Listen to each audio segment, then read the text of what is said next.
difunto esposo Eduardo, pensé que finalmente tendría la tranquilidad que merecía después de 40 años de matrimonio y sacrificios. Pero cuando mi hija Lucía se enteró de los $250,000 que me habían dejado, su primera reacción no fue preguntar cómo estaba yo procesando la muerte de su padre, sino cuándo podríamos hablar de números y hacer una división justa para toda la familia. Esa tarde de martes, mientras miraba los documentos del notario Pascual Morales extendidos sobre mi mesa de la cocina, sonó el teléfono. Era Lucía, hablando con esa voz dulce y calculada que solo usaba cuando necesitaba algo de mí. No había llamado en 3 meses. Ni siquiera para el funeral de Eduardo. Pero ahora, mágicamente, tenía tiempo para volar desde Phoenix hasta aquí, a San Antonio, ese mismo fin de semana. Durante años me acostumbré a ser la madre que siempre estaba disponible, la que nunca decía que no, la que guardaba silencio cuando mi hija me hablaba como si fuera una anciana confundida. Eduardo solía defenderme con sutileza, pero ahora que él no estaba, Lucía parecía pensar que podía manejarme como quisiera. Mientras escuchaba su voz por el teléfono, explicándome con condescendencia cómo funcionaban las herencias y por qué sería mejor dividir el dinero entre ella y sus hermanos, sentí algo que no había experimentado en décadas, una mezcla de claridad absoluta y decepción profunda. No era solo el dinero lo que me dolía. Era la forma en que había asumido automáticamente que yo no sabría qué hacer con mi propia herencia, como si a los 67 años fuera incapaz de tomar decisiones. Era la manera en que hablaba de los gastos innecesarios que yo podría hacer, refiriéndose a mis pequeños placeres como las flores para el jardín o las donaciones a la iglesia. Era esa certeza en su voz de que yo seguía siendo la misma mujer que había criado 5 hijos sin chistar, que había trabajado medio tiempo durante 20 años para ayudar con los gastos familiares, y que nunca había reclamado nada para mí. Pero lo que más me perturbó fue darme cuenta de que Lucía no estaba equivocada completamente. Durante años, efectivamente había sido esa mujer complaciente. Había permitido que mis hijos adultos tomaran decisiones por mí, había aceptado sus consejos no solicitados sobre mi vida, había sonreído cuando me corregían como si fuera una niña. Había normalizado ser tratada como un mueble en mi propia casa, presente pero no realmente vista. Recordé entonces la última vez que intenté expresar una opinión propia. Fue hace 2 años, cuando sugerí que quería viajar a México para visitar a mi hermana Cristina, que estaba enferma. Lucía inmediatamente me bombardeó con preguntas sobre mis medicamentos, mi presión arterial, los riesgos de viajar sola a mi edad. No preguntó si tenía ganas de ir o si mi hermana me necesitaba. Solo calculó los inconvenientes que mi viaje podría causarle a ella, que tendría que estar preocupada por mí durante mi ausencia. Al final, cancelé el viaje. Cristina murió 4 meses después, sin que yo pudiera despedirme. Esa noche, después de colgar el teléfono, me quedé sentada en la cocina hasta muy tarde, rodeada por el silencio de una casa que ahora era completamente mía. Los papeles de la herencia seguían ahí, junto a una taza de té frío que había olvidado beber. Por primera vez en mucho tiempo, no tenía que preocuparme por preparar la cena para Eduardo ni por esperar llamadas de hijos adultos que solo contactaban cuando necesitaban dinero prestado o favores. En esa quietud, comencé a recordar cosas que había enterrado durante años. Pequeños momentos de humillación que había justificado como malentendidos o estrés familiar. La forma en que Lucía había cancelado mi visita para su cumpleaños el año pasado porque sus amigos de Phoenix iban a estar ahí y sería incómodo explicar por qué su madre hablaba con acento mexicano. Cómo había olvidado invitarme a la graduación de su hijo menor, mi nieto, porque el evento era muy pequeño e íntimo. La vez que me pidió que no usara mi vestido favorito, el rojo con flores, para su boda, porque no combinaba con el tema de colores que había elegido. Mientras revivía estos recuerdos, me di cuenta de que había desarrollado una habilidad especial para minimizar el dolor de estos desaires. Me había vuelto experta en encontrar excusas para el comportamiento de mis hijos, en racionalizar su falta de consideración como si fuera comprensible o incluso justificada. Están ocupados, me decía a mí misma. Tienen sus propias vidas. No es personal. Pero sentada ahí, con los documentos de una herencia que representaba la última muestra de amor de Eduardo, ya no podía seguir fingiendo que no veía lo que estaba pasando. La llamada de Lucía no había sido sobre preocuparse por mi bienestar o sobre honrar la memoria de su padre. Había sido sobre dinero, pura y simplemente. Y lo que más me dolía era reconocer que yo había contribuido a crear esta dinámica al permitir durante años que me trataran como si mi única función fuera ser útil, disponible y generosa, sin esperar nunca reciprocidad o respeto genuino. Esa madrugada, mientras el reloj marcaba las 3:30, tomé los documentos de la herencia y los leí palabra por palabra. Eduardo me había dejado todo a mí, sin condiciones, sin sugerencias sobre cómo debía usarlo. En su testamento, escrito de su puño y letra, había una nota que decía: para Delia, que se merece todo lo bueno que la vida no le dio mientras yo estuve aquí. Lloré leyendo esas palabras, porque me di cuenta de que mi esposo había visto lo que yo había negado durante tanto tiempo, que me había perdido a mí misma tratando de ser la madre perfecta para hijos que nunca valoraron mis sacrificios. Los días siguientes fueron como abrir un baúl lleno de recuerdos que había intentado olvidar. Cada vez que tocaba los papeles de la herencia, venían a mi mente episodios que había archivado bajo la etiqueta de cosas que pasan en las familias. Pero ahora, con la claridad dolorosa que trae el tiempo, podía ver el patrón que había estado negando durante años. Recordé el día de Navidad del año pasado, cuando llegué a casa de Lucía con los regalos que había comprado para mis nietos. Había gastado casi $300 en juguetes que había elegido cuidadosamente, recordando las cosas que cada uno había mencionado que quería. Pero cuando toqué la puerta, Lucía me recibió con una sonrisa tensa y me susurró que habían cambiado de planes. Los niños iban a pasar la tarde en casa de los otros abuelos, los padres del esposo de Lucía, porque tenían una piscina más grande y habían contratado un payaso. Me quedé parada en la entrada, con las bolsas de regalos en las manos, mientras mi hija me explicaba que no se preocupara, que otro día podrían abrir mis regalos. «Es que tú entiendes, mamá», me dijo. Los niños estaban muy emocionados con la piscina. Lo que no me dijo, pero que descubrí después por las fotos en Facebook, era que habían organizado una gran celebración familiar sin avisarme, con primos, tíos y amigos, mientras yo pasé la Navidad sola en mi casa, recalentando el pavó que había cocinado pensando que tendríamos una cena familiar. Esa noche había llamado a mi hija para preguntarle si habían disfrutado los niños, y ella me contestó con prisa, diciendo que estaba cansada por toda la actividad del día.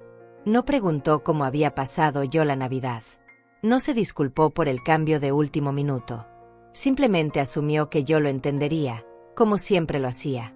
Luego recordé el cumpleaños de mi nieta mayor, Isabella, cuando cumplió 15 años.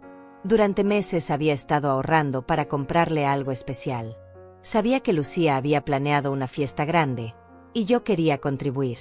Le ofrecí pagar el vestido de la quinceañera, que costaba $800.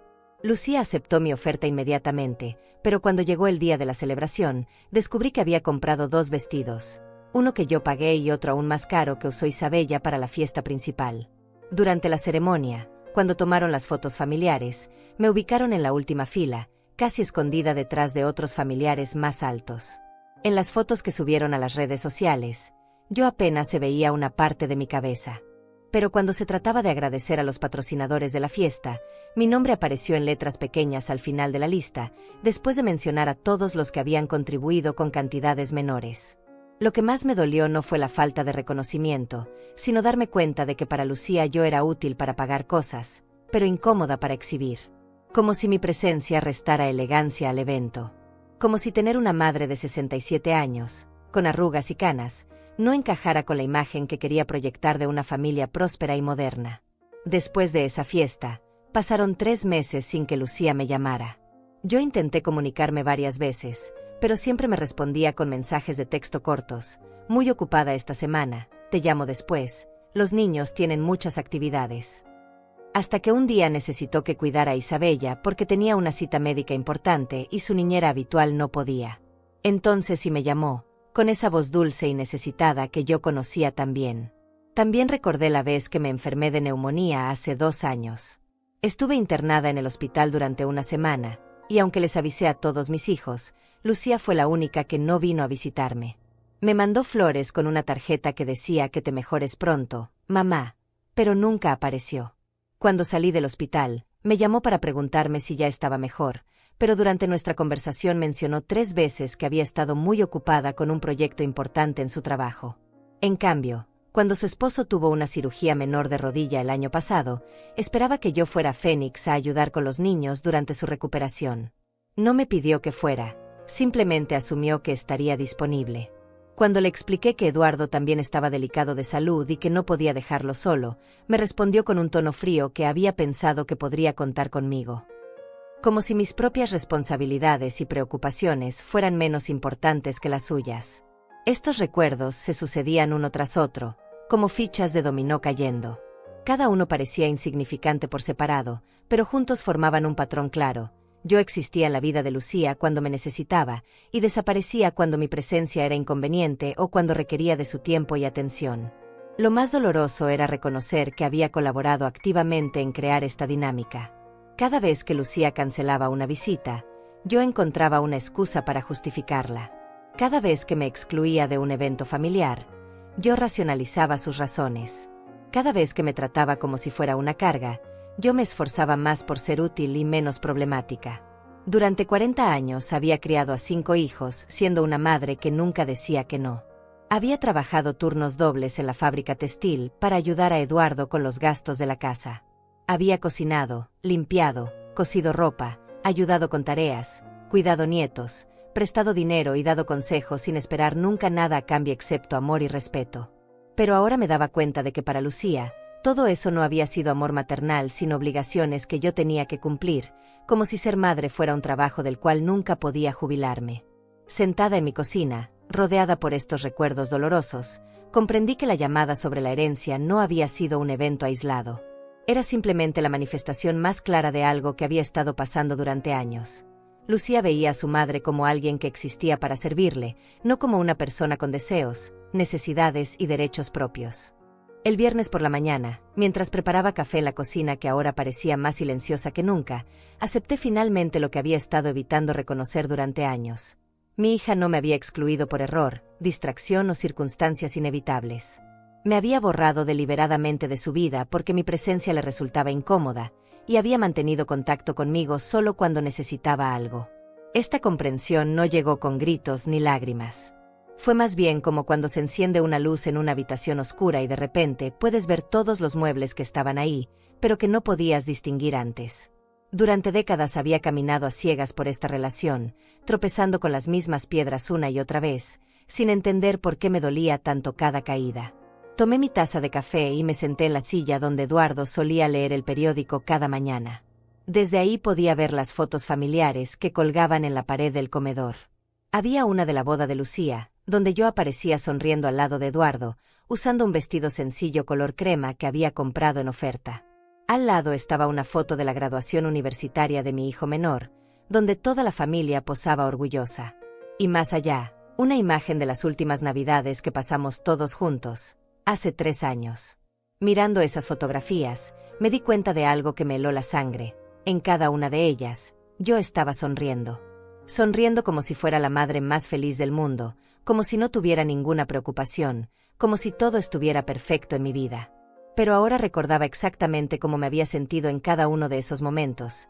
Y la sonrisa había sido una máscara para ocultar la soledad, la exclusión y la sensación constante de que no era suficientemente buena para mis propios hijos. En la foto de la boda de Lucía, sonreía a pesar de que ella había rechazado mi ayuda para organizar la ceremonia, diciéndome que había contratado a una wedding planner profesional porque quería que todo saliera perfecto. En la graduación, sonreía aunque mi hijo había limitado el número de invitados que podía llevar, y yo había tenido que elegir entre invitar a mi hermana Cristina o a mi comadre Hilda. En las Navidades, sonreía mientras servía la cena que había cocinado sola durante 2 días, escuchando a mis hijos hablar de sus vacaciones, sus trabajos y sus planes futuros sin preguntarme nunca cómo estaba yo o qué quería hacer con mi vida. Esa mañana de viernes, por primera vez en años, no tenía que sonreír para nadie. Eduardo ya no estaba ahí para protegerme con su presencia silenciosa, pero tampoco estaba ahí para esperar que yo mantuviera la armonía familiar a costa de mi propia dignidad. Estaba completamente sola, y aunque eso me daba miedo, también me daba una libertad que no había experimentado en décadas. Me levanté de la mesa y fui hasta mi cuarto, donde guardaba en el último cajón del ropero una libreta que Eduardo me había regalado años atrás para que escribiera mis pensamientos. Nunca la había usado porque siempre estaba demasiado ocupada cuidando de otros para pensar en mis propios sentimientos. Pero ese día la saqué y comencé a escribir una lista de todas las veces que me había sentido invisible en mi propia familia. La lista se hizo larga muy rápidamente. Escribí sobre las veces que mis opiniones habían sido ignoradas en las reuniones familiares, cuando trataba de sugerir restaurantes para las cenas de cumpleaños y mis hijos automáticamente elegían otros lugares sin considerar mis preferencias. Anoté las ocasiones en que había ofrecido ayuda genuina y me habían dicho que no se preocupara, pero luego habían aceptado la misma ayuda de otras personas. Recordé las conversaciones donde intentaba contar algo que me había pasado y la atención se desviaba inmediatamente hacia los problemas o logros de mis hijos, como si mis experiencias no fueran lo suficientemente interesantes para mantener su atención. Mientras escribía, sentía algo que no había experimentado en mucho tiempo: rabia. No la rabia explosiva que lleva a gritar y romper cosas, sino una rabia fría y clara que me ayudaba a ver la situación sin los filtros del amor maternal incondicional. Era la rabia de una mujer que se daba cuenta de que había regalado 40 años de su vida a personas que no valoraban ese sacrificio. Pero junto con la rabia vino algo aún más poderoso: la determinación. Mientras revisaba mi lista y veía el patrón de comportamiento de Lucía, comprendí que la llamada sobre la herencia era mi oportunidad de cambiar la dinámica que habíamos establecido. Ella venía esperando encontrar a la misma madre complaciente de siempre, la que cedía ante sus argumentos y se disculpaba por existir. Pero esa mujer había muerto junto con Eduardo. Cerré la libreta y me dirigí al teléfono. Marqué el número del notario Pascual Morales, que había manejado todos los asuntos legales de Eduardo durante los últimos años. Cuando respondió con su voz amable y profesional, le dije que necesitaba una cita urgente para discutir opciones sobre la herencia que había recibido. Por supuesto, señora Rosales, me respondió. ¿Tiene alguna pregunta específica sobre los documentos que le entregué? Tengo muchas preguntas, le dije, sorprendiéndome a mí misma por la firmeza en mi voz. Pero principalmente quiero saber qué derechos tengo sobre el dinero que me dejó mi esposo y qué opciones legales tengo para proteger esa herencia. Hubo un silencio breve antes de que Pascual respondiera: señora Rosales, ese dinero es completamente suyo. Su esposo se lo dejó sin condiciones ni restricciones. Usted puede hacer lo que considere conveniente con él. Esas palabras se quedaron resonando en mi cabeza después de colgar. Completamente suyo. Sin condiciones ni restricciones. Lo que considere conveniente. Era la primera vez en años que alguien me confirmaba que tenía derecho a tomar decisiones sobre algo importante sin tener que justificarme ante nadie. Esa tarde, mientras esperaba la hora de mi cita con el notario, me senté en el portal de mi casa y observé a los vecinos pasar por la calle. Algunos me saludaron con la familiaridad de años de convivencia en el mismo barrio. La señora Mariana, que vivía en la esquina, se acercó a preguntarme cómo estaba sobrellevando la pérdida de Eduardo. Por primera vez en mucho tiempo, alguien me preguntaba por mí sin querer algo a cambio. Estoy aprendiendo a vivir sola, le respondí honestamente. Es más difícil de lo que pensaba, pero también más liberador. Mariana me miró con comprensión y me dijo algo que me llegó al corazón. Delia, tienes derecho a vivir para ti misma ahora. Has cuidado de todos durante tanto tiempo que te mereces descubrir qué quiere Delia de la vida. Cuando se fue, me quedé pensando en sus palabras. ¿Qué quería Delia de la vida? Hacía tanto tiempo que no me hacía esa pregunta que casi había olvidado que tenía derecho a hacérmela.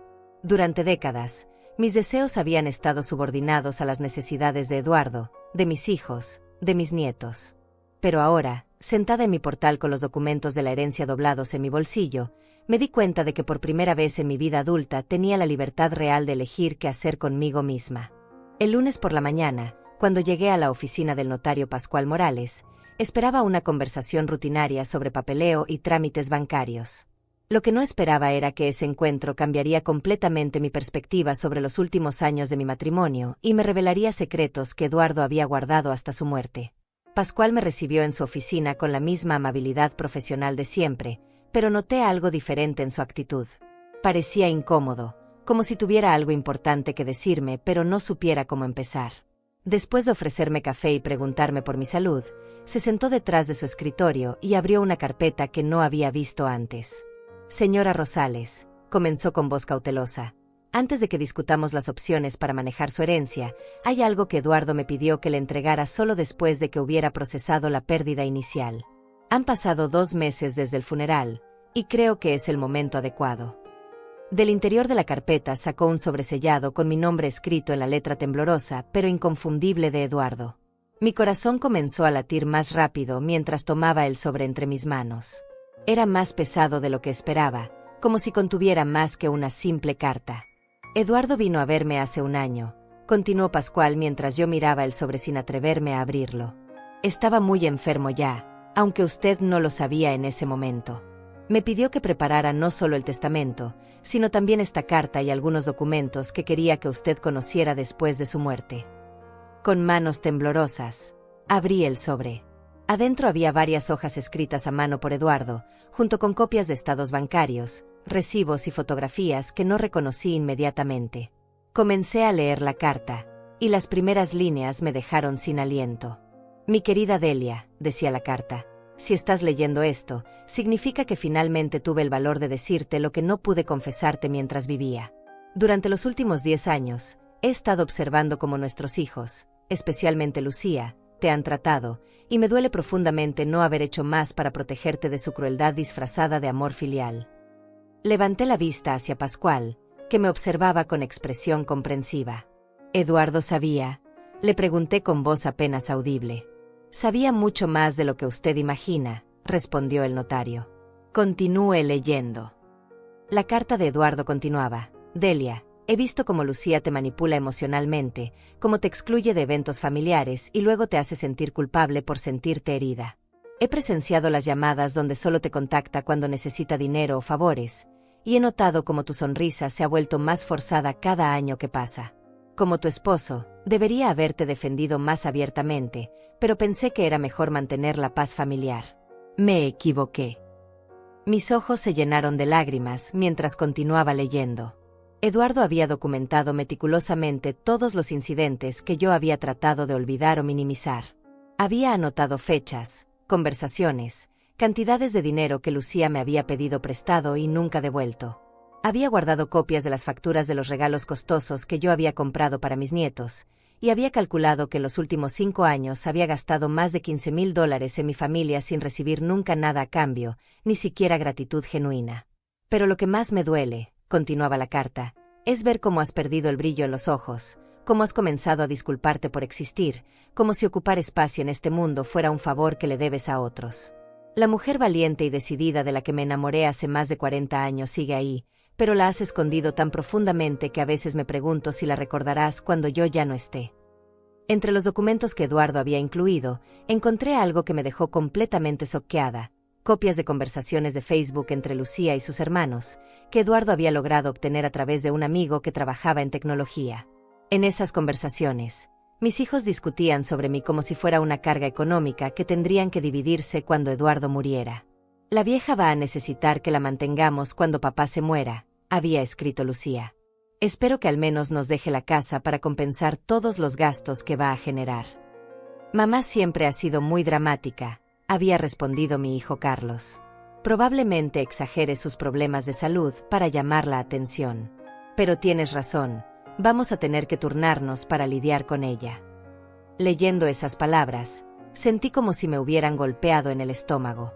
No solo estaban planeando mi futuro sin consultarme, sino que hablaban de mí como si fuera un objeto problemático que tendrían que gestionar por obligación. Pascual me ofreció un vaso de agua mientras yo intentaba procesar esta información. Eduardo me mostró estas conversaciones hace 6 meses, me explicó. Fue entonces cuando decidió hacer algunos cambios importantes en su testamento original. ¿Qué cambios?, pregunté con voz quebrada. Inicialmente, Eduardo había planeado dividir la herencia entre usted y sus 5 hijos, respondió Pascual. Pero después de ver esas conversaciones y de observar el comportamiento de sus hijos hacia usted, decidió dejárselo todo a usted sin restricciones. Además, estableció una cláusula especial que protege esa herencia de cualquier reclamación legal de sus hijos. La carta de Eduardo concluía con palabras que me llegaron directamente al corazón. Delia, este dinero no es solo una herencia. Es mi última oportunidad de darte las herramientas para que recuperes tu dignidad y tu independencia. No se lo debes a nadie. No tienes que dividirlo por ser justa. No tienes que sentirte culpable por usarlo en lo que te haga feliz. Es tuyo, completamente tuyo, como debería haber sido tu vida durante todos estos años. Úsalo para viajar a lugares que siempre quisiste conocer. Cómprate ropa que te guste sin preguntarte si es demasiado cara. Dona dinero a las causas que consideres importantes. Pero sobre todo, úsalo para recordar que eres una mujer valiosa que merece respeto y amor genuino, no el amor condicionado que te han dado nuestros hijos. Al terminar de leer, me quedé sentada en silencio durante varios minutos. Todo mi mundo había cambiado en el espacio de una hora. Eduardo no solo había visto mi sufrimiento, sino que había tomado medidas concretas para protegerme después de su muerte. Me había dado no solo seguridad económica, sino también la confirmación de que mi dolor era real y justificado. «Hay una cosa más», dijo Pascual, sacando otro documento de la carpeta. «Eduardo también me pidió que le diera esto solo si usted decidía hacer cambios importantes en su vida». Era una carta de recomendación dirigida a un abogado especialista en derecho familiar, junto con $500 en efectivo y una nota que decía: «Para Delia, por si necesita protección legal contra nuestra propia familia». Salí de la oficina del notario con una claridad que no había tenido en años. Eduardo me había dado mucho más que dinero. Me había dado la validación de que mis sentimientos eran legítimos y las herramientas para defenderme. Ahora entendía que la llamada de Lucía no era solo sobre codicia, era sobre el pánico de descubrir que ya no podrían manipularme como antes. Esa tarde, cuando sonó el teléfono y vi el nombre de Lucía en la pantalla, por primera vez en años no corrí a contestar. Dejé que sonara hasta que se activó el buzón de voz. Tenía mucho que planear antes de enfrentar a mi hija, y ahora sabía exactamente lo que tenía que hacer. Durante los siguientes 3 días, me convertí en una detective de mi propia vida. Armada con la información que Eduardo me había dejado y la claridad dolorosa que me daban sus revelaciones, comencé a recopilar evidencias de años de manipulación y menosprecio que había normalizado como dinámicas familiares normales. Empecé por revisar mis estados de cuenta bancarios de los últimos 5 años. Eduardo tenía razón, las cifras eran devastadoras. Había prestado a Lucía un total de $8,400 en diferentes ocasiones, siempre con promesas de devolución que nunca se materializaron. El préstamo más grande había sido de $3,000 para una emergencia médica de su esposo, que después descubrí había sido para pagar unas vacaciones familiares a Disney World que vi publicadas en sus redes sociales. También encontré recibos de regalos que había comprado para cumpleaños, graduaciones y navidades. El vestido de 15 años de Isabella, la laptop para mi nieto menor cuando entró a la universidad, los juguetes costosos que compraba cada vez que visitaba Phoenix. Solo en el último año había gastado más de $4,000 en mi familia, sin incluir los pasajes de avión para visitarlos o el dinero que gastaba cuando ellos venían a San Antonio. Pero lo que más me impactó fue revisar mis fotografías. Tenía cajas llenas de imágenes familiares que había guardado cuidadosamente durante décadas, y al verlas con esta nueva perspectiva, pude identificar el momento exacto en que comenzó mi exclusión sistemática. En las fotos de hace 10 años, yo aparecía en el centro de los grupos familiares, sonriendo genuinamente. Pero gradualmente, en las imágenes más recientes, mi posición fue cambiando hacia los bordes, hasta prácticamente desaparecer de las fotografías importantes. Decidí llamar a mi hermana Cristina, que vivía en Guadalajara, para pedirle su perspectiva sobre lo que había estado pasando. Cristina siempre había sido la más directa de la familia, y sabía que me daría su opinión honesta sin intentar suavizar la verdad. «Delia», me dijo después de escuchar mi relato, «he estado esperando años a que te dieras cuenta de esto. Cada vez que hablamos, me contabas historias sobre Lucía que me hacían hervir la sangre, pero cuando yo intentaba señalarte lo que estaba pasando, tú siempre la defendías». «¿Por qué nunca me lo dijiste más directamente?», le pregunté. «Lo intenté muchas veces», respondió Cristina con un suspiro. «Pero tú no querías escucharlo. Recuerda cuando Lucía canceló tu visita para su cumpleaños el año pasado. Yo te dije que eso no era normal, pero tú me respondiste que había sido un malentendido y que yo no entendía la situación». Tenía razón. Durante años, Cristina había intentado abrirme los ojos, pero yo había estado tan comprometida con mantener la ilusión de una familia unida que había rechazado cualquier crítica hacia mis hijos. «¿Qué opinas de la herencia?», le pregunté. «Opino que Eduardo fue muy sabio», respondió sin dudarlo. «Ese dinero es tuyo, Delia. Te lo ganaste con 40 años de sacrificios, y no le debes ni un centavo a ninguno de tus hijos. Ellos son adultos con sus propios trabajos e ingresos. Si quieren dinero extra, que se lo ganen como tú lo hiciste». Después de hablar con Cristina, decidí contactar a mi comadre Hilda, que había sido testigo de muchos de los incidentes familiares durante los últimos años. Hilda era una mujer de pocas palabras, pero muy observadora, y sabía que podría darme perspectivas que yo había pasado por alto. «Ay, Delia», me dijo Hilda cuando la visité esa tarde, «por fin estás viendo lo que todas nosotras hemos estado viendo durante años. ¿Te acuerdas de la fiesta de graduación de tu nieto, cuando Lucía te pidió que llegaras temprano para ayudar con la decoración, pero luego te mandó a la cocina cuando comenzaron a llegar los invitados importantes? No lo recordaba así, pero Hilda me refrescó la memoria. Tú estuviste toda la mañana inflando globos y arreglando las mesas, pero cuando llegaron los padrinos de tu nieto y sus amigos de la universidad, Lucía te dijo que fueras a la cocina a verificar que hubiera suficientes bebidas. Te perdiste todo el discurso de graduación porque estabas sirviendo refrescos en la cocina como si fueras la empleada doméstica. Mientras Hilda hablaba, los recuerdos comenzaron a organizarse de manera diferente en mi mente. Situaciones que había interpretado como ayudar a la familia ahora las veía como lo que realmente habían sido, formas de mantenerme útil pero invisible, presente para el trabajo pero ausente para los momentos importantes. Y no me hagas recordar, continuó Hilda, todas las veces que Lucía te ha llamado para pedirte dinero prestado cuando tiene algún gasto inesperado, pero nunca te invita a acompañarlos cuando salen a cenar o van al cine. Para ella, tú existes solo cuando necesita algo.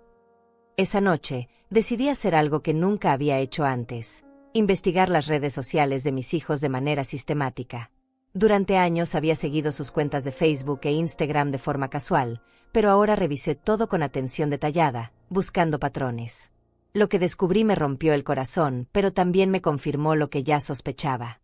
En los últimos 2 años, Lucía había publicado docenas de fotos familiares donde yo no aparecía.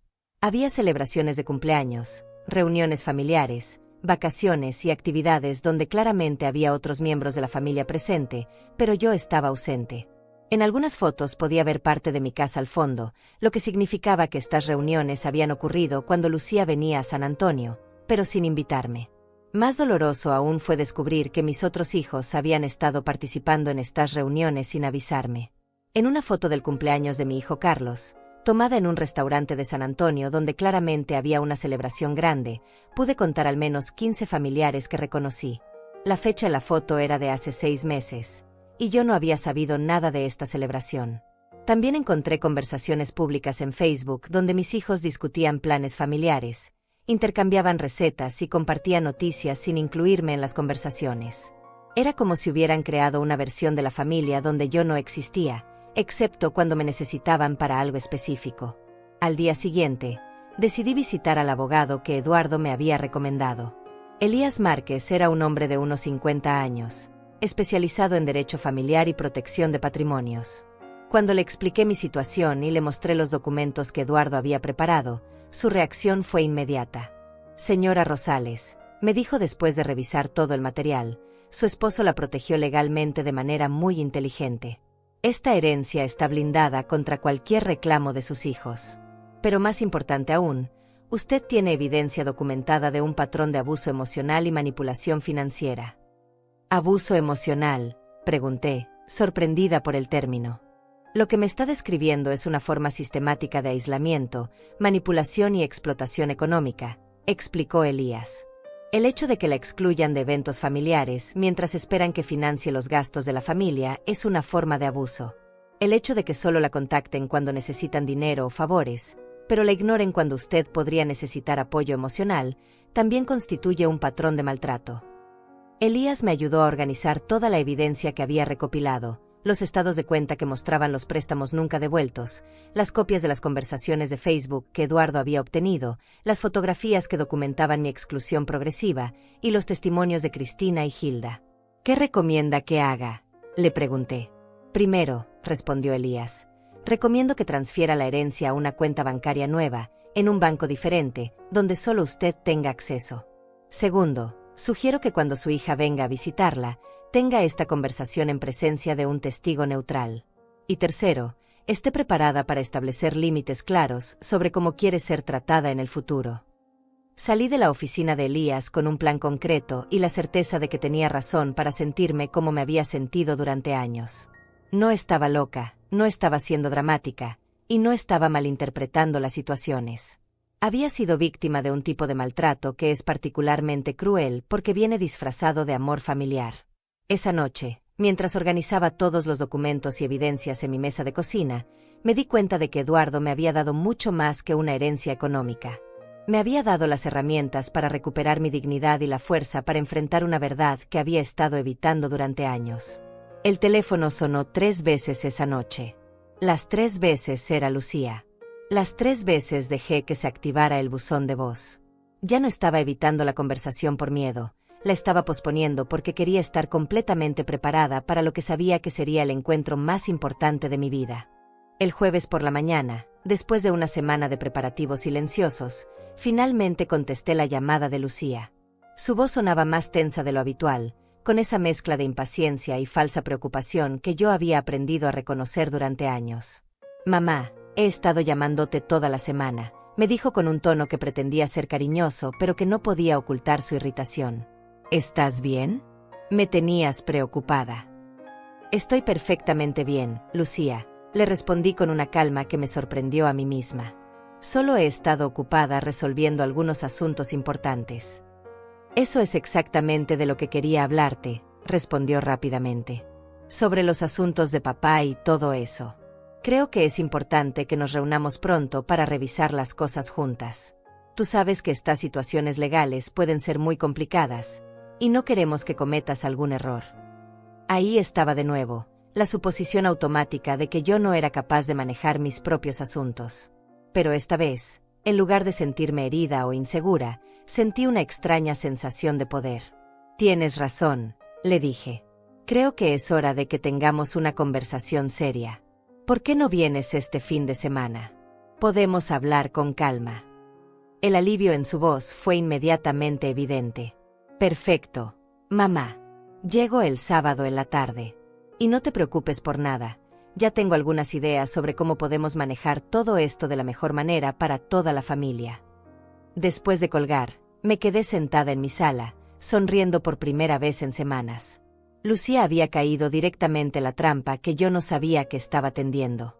Venía preparada para una negociación, pero lo que se iba a encontrar sería algo completamente diferente. Durante los siguientes 2 días, preparé meticulosamente cada detalle del encuentro. Primero, llamé a mi comadre Hilda y le pedí que viniera el sábado por la tarde, explicándole que necesitaba un testigo para una conversación importante con Lucía. Hilda, que conocía muy bien la situación, aceptó inmediatamente. «¿Quieres que esté presente durante toda la conversación?», me preguntó. «Sí», le respondí. «Necesito que alguien neutral escuche todo lo que se va a decir. Y Hilda, si ves que estoy comenzando a ceder o a disculparme, quiero que me interrumpas». Luego organicé todos los documentos que había recopilado durante la semana, los estados de cuenta bancarios, las copias de las conversaciones de Facebook, las fotografías que documentaban mi exclusión progresiva, la carta de Eduardo y las recomendaciones legales de Elías Márquez. Todo lo coloqué en una carpeta ordenada que dejé sobre la mesa de centro de la sala. El viernes por la mañana fui al banco y transferí la herencia completa a una nueva cuenta en una institución diferente, siguiendo las recomendaciones de Elías. Los $250,000 ahora estaban en una cuenta que solo tenía mi nombre y mi firma. Por primera vez en mi vida, tenía seguridad económica que nadie podía tocar sin mi consentimiento. También fui de compras, algo que no había hecho para mí misma en años. Me compré un vestido nuevo, color vino, que me hacía sentir elegante y segura.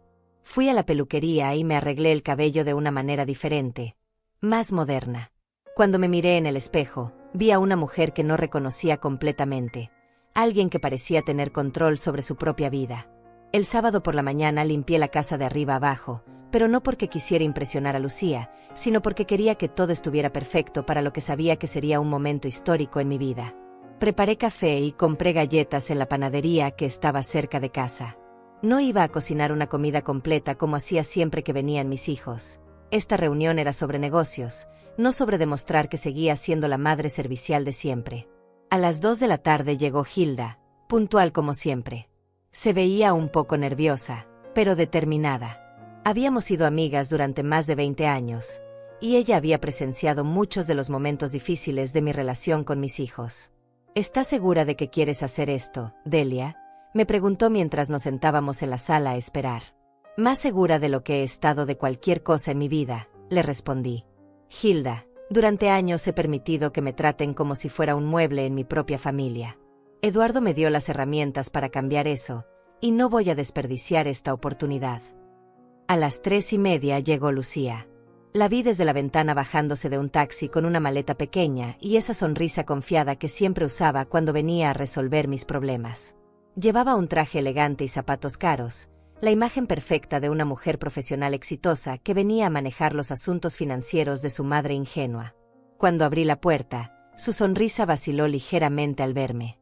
El vestido nuevo, el peinado diferente, algo en mi postura había cambiado, y ella lo notó inmediatamente. «Mamá, te ves diferente», me dijo mientras me daba un abrazo mecánico. «Me siento diferente», le respondí. «Pasa, tenemos mucho de qué hablar». Cuando entramos a la sala y Lucía vio a Hilda sentada en el sillón, su confusión fue evidente. «Hola, Hilda», la saludó con cortesía forzada. «No sabía que ibas a estar aquí». Yo le pedí a Hilda que estuviera presente. Intervine antes de que Hilda pudiera responder.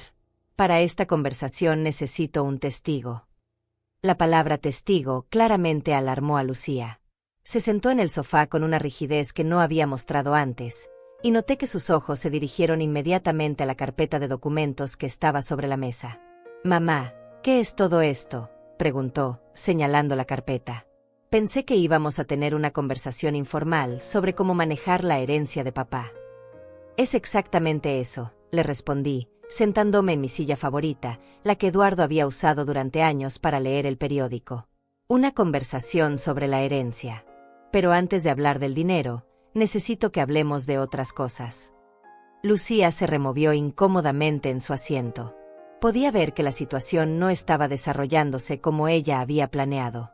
Había venido esperando encontrar a la madre complaciente y algo confundida que podría convencer fácilmente de dividir la herencia. En cambio, se encontraba con una mujer organizada, acompañada de un testigo, y con documentos que sugerían una agenda muy diferente. «¿Qué tipo de cosas?», preguntó con cautela. «Cosas sobre nuestra relación, Lucía. Sobre cómo me has tratado durante los últimos años. Sobre las decisiones que he tomado basándome en todo lo que he descubierto recientemente». El color se desvaneció ligeramente de su rostro. «Mamá, no entiendo de qué estás hablando. Yo siempre te he tratado con respeto y cariño». Fue en ese momento cuando supe que no había vuelta atrás. Lucía iba a mentir, a manipular y a tratar de hacerme sentir culpable, exactamente como había hecho durante años. Pero esta vez yo estaba preparada. «Lucía», le dije con una voz más firme de la que había usado con ella en décadas, «antes de que digas otra palabra, quiero que sepas que tengo documentos que prueban exactamente cómo me has tratado. Tengo evidencia de conversaciones, fotografías, estados de cuenta y testimonios. Así que te sugiero que pienses muy cuidadosamente antes de continuar mintiendo». El silencio que siguió fue denso y pesado. Lucía me miró como si estuviera viendo a una extraña, porque en cierto sentido, era verdad. La madre que había conocido durante 40 años, la que siempre cedía ante sus argumentos y se disculpaba por existir, había desaparecido. En su lugar estaba una mujer que había recuperado su voz y no tenía miedo de usarla. Hilda permaneció en silencio, pero pude sentir su apoyo solidario desde el otro lado de la sala. Era hora de comenzar la conversación más importante de mi vida, y por primera vez en años, sabía exactamente lo que tenía que decir. Abrí la carpeta de documentos con movimientos deliberados y pausados, mientras Lucía me observaba con una mezcla de confusión y alarma creciente. El silencio en la sala era tan denso que podía escuchar el tic-tac del reloj de pared que Eduardo había comprado en nuestro 10º aniversario. «Lucía», comencé con una voz que sonaba más serena de lo que me sentía por dentro, «voy a mostrarte exactamente por qué he tomado las decisiones que he tomado sobre la herencia de tu padre. Y quiero que escuches cada palabra sin interrumpirme». Saqué el primer documento, los estados de cuenta bancarios de los últimos 5 años. Los puse sobre la mesa de centro donde ella pudiera verlos claramente. «Estos son mis registros bancarios», continué. «Durante los últimos 5 años, te he prestado un total de $8,400. El primer préstamo fue de $1,200 para la reparación de tu auto. El segundo, de $3,000 para la supuesta emergencia médica de tu esposo. El tercero, de $1,500 para el depósito del apartamento nuevo. El cuarto». «Mamá, espera», intentó interrumpir Lucía, pero levanté mi mano para detenerla. «No he terminado», le dije firmemente. «De estos $8,400, Has devuelto exactamente cero. Ni un centavo. Durante 5 años, cada vez que te pregunté sobre los pagos, tenías una excusa diferente: problemas laborales, gastos inesperados, dificultades temporales. Pero estas fotografías. Saqué las imágenes impresas de sus redes sociales, las vacaciones en Disney World que había pagado con el dinero de la emergencia médica, las cenas en restaurantes caros, los regalos costosos para sus hijos. Estas fotografías muestran exactamente en qué gastaste el dinero que me pediste prestado. En entretenimiento, lujos y caprichos, mientras yo comía frijoles y arroz para poder prestarte lo que necesitabas. Lucía se había puesto pálida, pero aún intentaba mantener su compostura. Mamá, esas cosas son complicadas. Tú no entiendes cómo funcionan las finanzas familiares cuando tienes niños. Tienes razón, le respondí, sacando otro conjunto de documentos. No entiendo cómo funcionan las finanzas familiares cuando tienes niños. Pero sí entiendo esto. Le mostré las copias de las conversaciones de Facebook que Eduardo había conseguido, donde ella y sus hermanos discutían sobre mí como si fuera una carga económica. Eduardo me dejó estas conversaciones antes de morir. ¿Reconoces estas palabras, Lucía? La vieja va a necesitar que la mantengamos cuando papá se muera. Espero que al menos nos deje la casa para compensar todos los gastos que va a generar. Al leer sus propias palabras en voz alta, Lucía se desplomó visiblemente en el sofá. Su máscara de hija preocupada comenzó a resquebrajarse. Y aquí, continué, leyendo de otro mensaje, mamá siempre ha sido muy dramática. Probablemente exagere sus problemas de salud para llamar la atención. Estas son las palabras de una hija que me ha tratado con respeto y cariño. Mamá, esas conversaciones fueron sacadas de contexto. Intentó defenderse Lucía, pero su voz ya no sonaba convincente ni para ella misma. ¿De contexto?, repetí, sacando las fotografías familiares que había organizado cronológicamente. Y esto también está sacado de contexto. Extendí sobre la mesa docenas de fotografías de los últimos 5 años. Celebraciones familiares, cumpleaños, graduaciones, reuniones donde yo había sido sistemáticamente excluida o colocada en posiciones marginales. Aquí está la fiesta de cumpleaños de Carlos, hace 6 meses, en un restaurante de San Antonio. 15 familiares presentes, incluida tú que volaste desde Phoenix. Yo no fui invitada. Aquí está la graduación de mi nieto menor, donde me dijiste que el evento era muy pequeño e íntimo, pero puedo contar 23 personas en esta fotografía. Aquí está la celebración del Día de las Madres del año pasado, donde aparentemente todas las madres de la familia fueron honradas excepto yo. Cada fotografía que ponía sobre la mesa era como una puñalada para Lucía, quien había comenzado a mirar hacia el suelo, incapaz de sostener mi mirada. Pero lo que más me duele, continué, sacando la carta de Eduardo, es que tu padre vio todo esto y no me lo dijo para proteger la armonía familiar.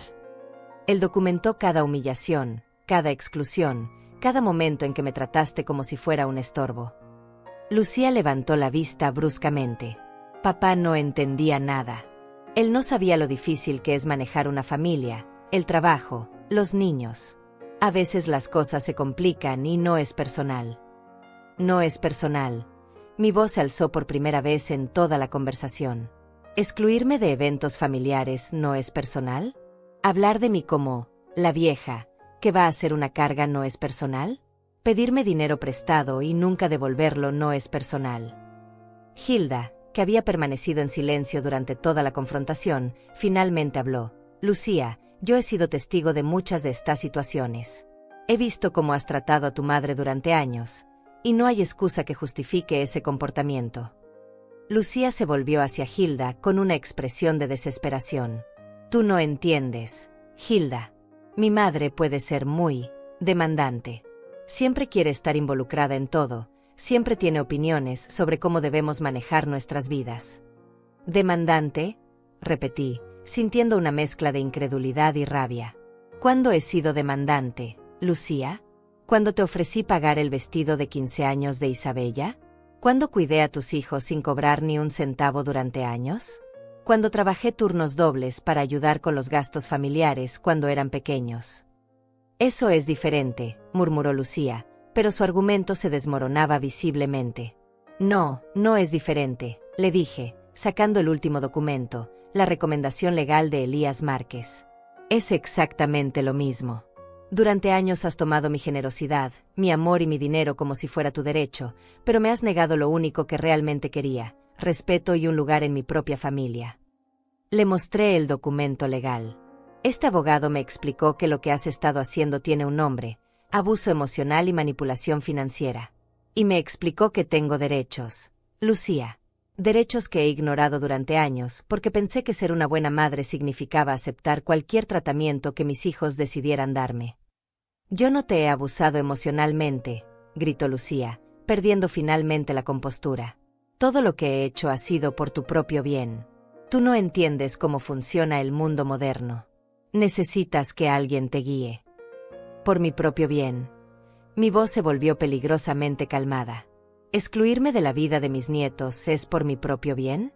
¿Hacer que me sienta invisible en mi propia familia es por mi propio bien?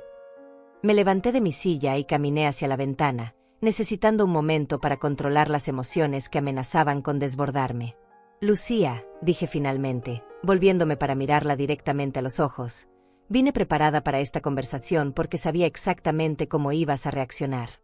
Ibas a negar, a justificar, a hacerme sentir culpable y a convencerme de que estoy equivocada. Es exactamente lo que has hecho durante años.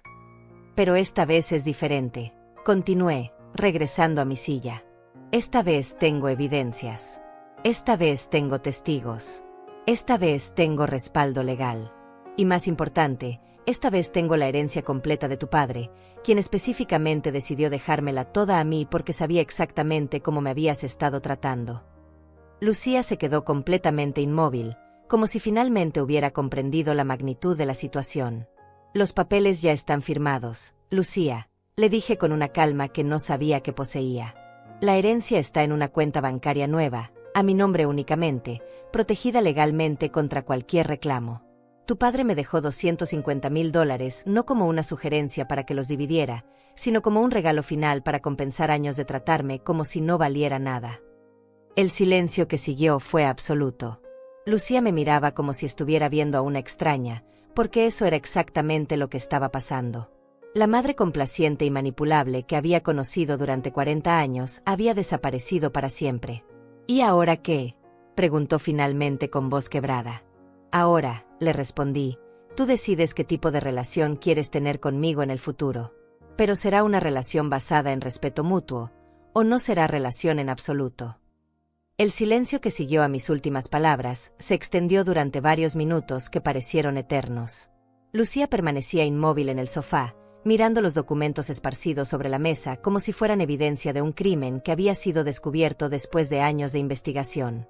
Sus manos temblaban ligeramente, y por primera vez desde que la conocía como adulta, no tenía una respuesta inmediata o una justificación preparada.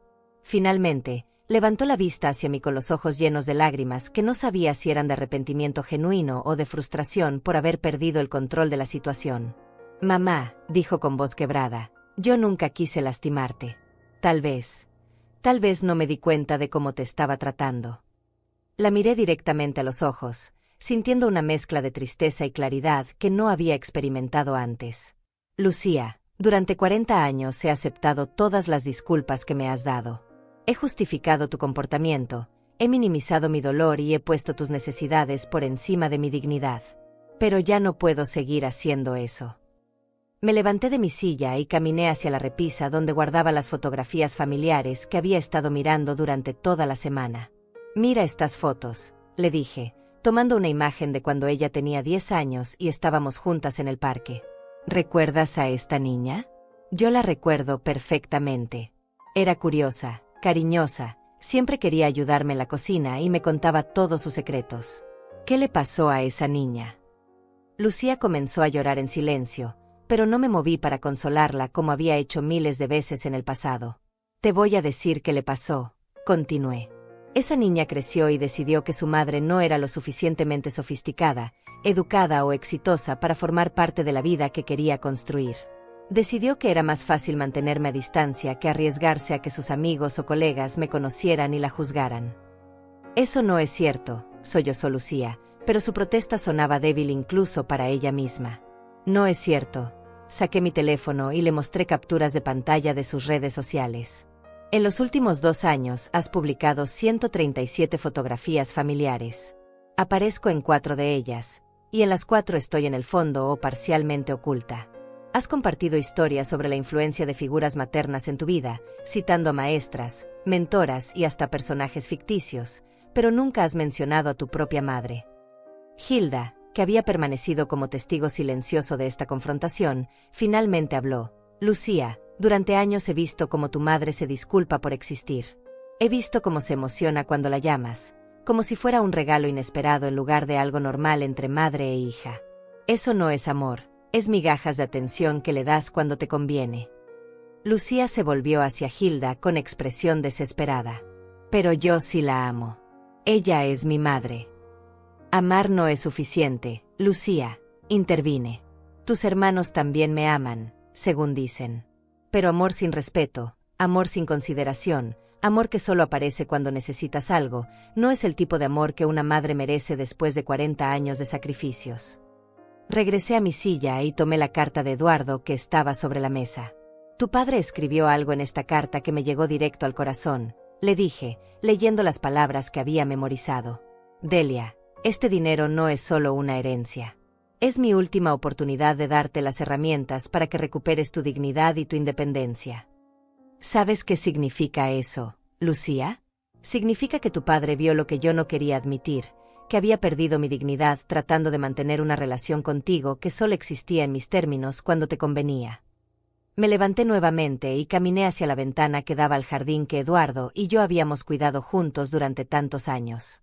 Durante la última semana, he tomado decisiones que nunca pensé que tendría el valor de tomar, continué. Transferí la herencia completa a una cuenta nueva donde solo yo tengo acceso.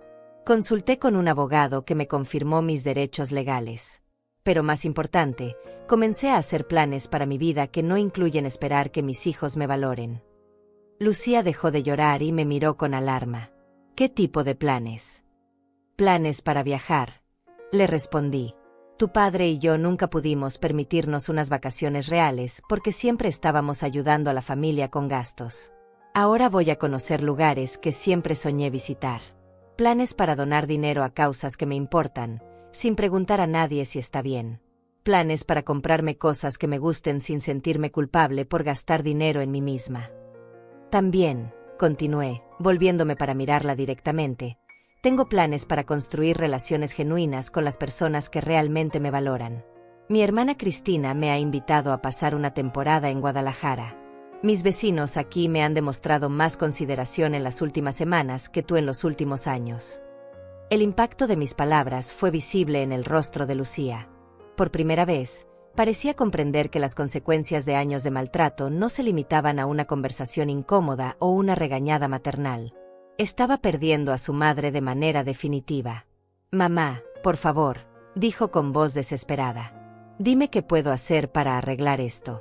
Cambiaré, te lo prometo. Incluiré en todo, te llamaré más seguido, te visitaré más. La miré con una mezcla de tristeza y compasión que no esperaba sentir.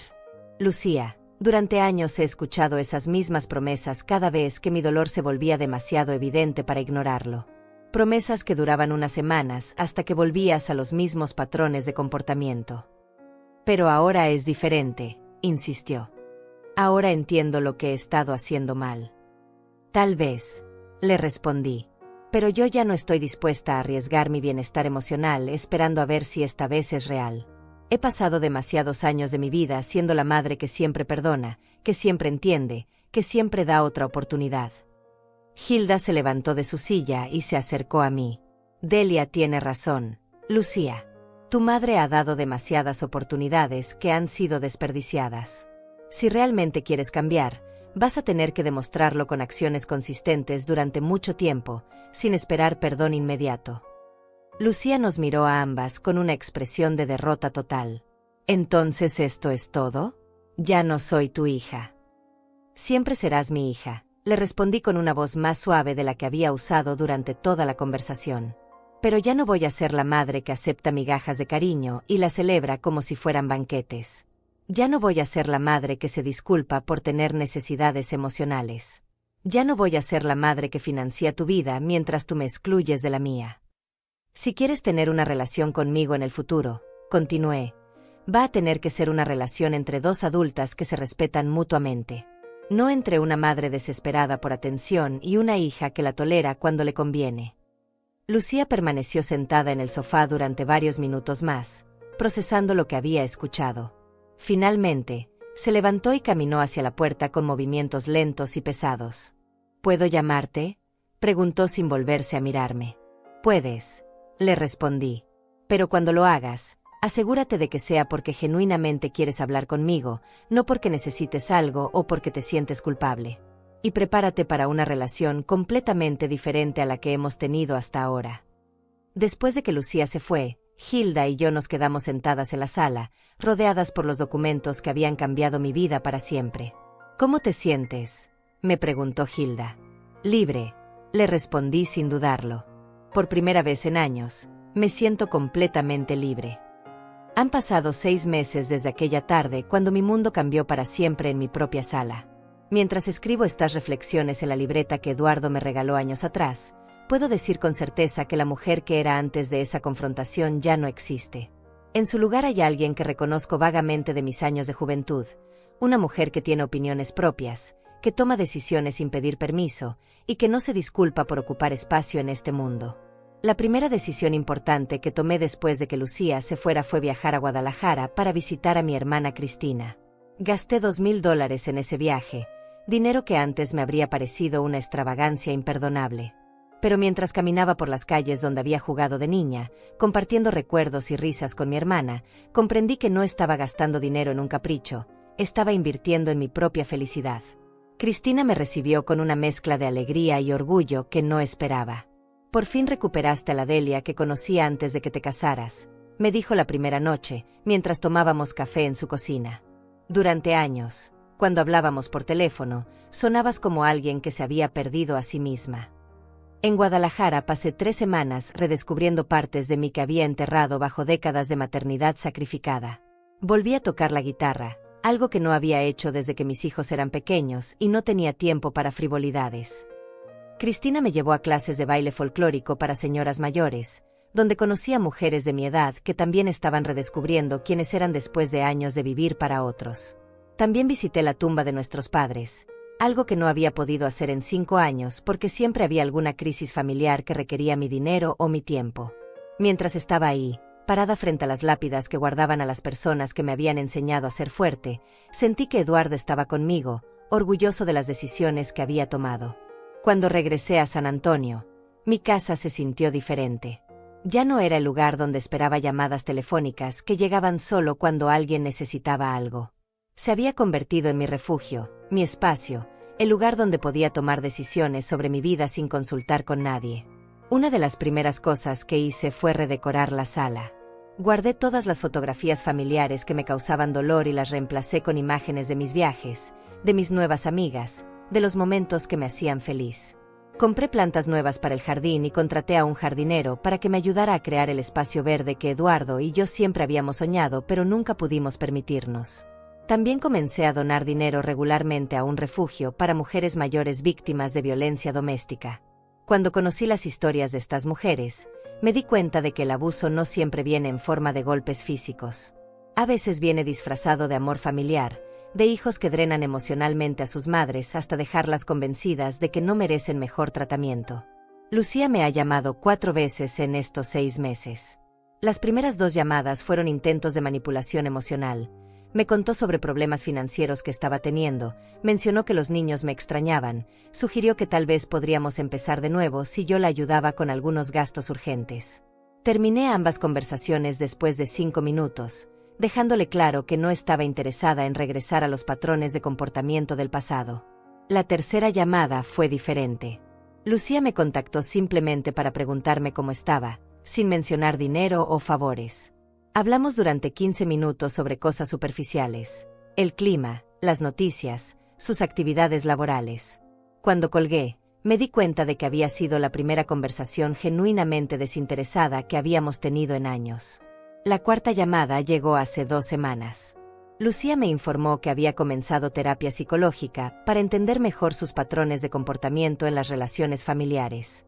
Me pidió perdón de una manera que sonaba más madura y reflexiva que sus disculpas anteriores. No me pidió que la perdonara inmediatamente ni que fingiera que nada había pasado. Solo reconoció el daño que había causado y me aseguró que estaba trabajando para cambiar.